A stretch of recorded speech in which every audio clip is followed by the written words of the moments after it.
Hi நண்பர்களே, கவத்தை எங்கடா எடுத்துகிட்டு கிளம்பிட்டான்னு பார்க்குறீங்களா? எள்ளு காய் அறுத்தாங்க இன்றைக்கி நம்ம காட்டில். அதை கட்டிட்டு வரதுக்கு தாங்க கவத்தை விரித்து போட்டு ஒவ்வொரு ஒட்டானா அறுத்து வச்சுருந்தாங்க. அதை ஒவ்வொன்றா அள்ளிட்டு வந்து கவுத்து மேலே வச்சுக்கிட்டு இருந்தாங்க. காட்டுக்குள்ளே வந்து பாதி பாதியாக அறுத்து விட்டுக்கிறதுனால உள்ளே வச்சு அட்ட முடியல, அதனால் வரப்பு மேலேயே வச்சாச்சு. காட்டுக்குள்ளே வரத போய் ஒவ்வொரு நம்ப அள்ளிட்டு வந்து வரப்பு மேலே வச்சு கட்டி தூக்கலான்ட்டு போய் காட்டில் இருக்கிறதே எடுத்துகிட்டு வந்தாச்சுங்க. உள்ளே போயிட்டு வர ஒவ்வொரு கிளியாக கிளிக்குதுங்க காலை கட்டை. அப்புறம் இருக்கிற ஒவ்வொரு நம்பி எடுத்து வச்சு கட்ட ஆரம்பிச்சிட்டோம் நாமளும். அந்த பக்கம் கவுரு எடுத்து கொடுக்க முடியாது எட்டில், அதனால் நம்ம இந்த பக்கம் கவத்தை பிடிச்சிக்கிட்டு அந்த பக்கம் தாவி ஒரு கட்டியாச்சுங்க.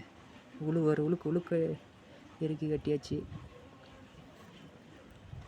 அவரோட ஏதோ கஷ்டப்பட்டு தூக்கியாச்சு. வீடியோவில் பார்க்குறதுக்கு ஈஸியாக தூக்கின மாதிரி இருக்குங்க, செம்ம வீட்டு. ஆனால் தூக்கவே முடியல. அதை கொண்டு வந்து மெத்த மேலே போட்டு பிரித்து விட்டு வட்டமாக பிரித்து விட்டால் தான் ஒரு 3 நாள் இல்லை 4 நாள் அவிய வச்சு அப்புறமேட்டு தாங்க வெயிலில் உடச்சி விடுவாங்க. அப்போ தான் இருக்கிற எள்ளு உள்ளே இருக்கிறதெல்லாம் கருப்பாகும், வெள்ளையாக இருக்கிறது கூட. அடியில் பிரண்டை கொஞ்சம் பாலத்தலையை வச்சு அதுக்கு மேலே ரவுண்டாக விட்டான வச்சாச்சுங்க. வீடியோ பிடிச்சிருந்துச்சின்னா லைக் பண்ணுங்கள், ஷேர் பண்ணுங்கள், சப்ஸ்கிரைப் பண்ணுங்கள், கமெண்ட் பண்ணுங்கள். முக்கியமாக இன்னொரு 3 நாள் கழித்து இதை பிரித்து விட்டுக்கலாம்.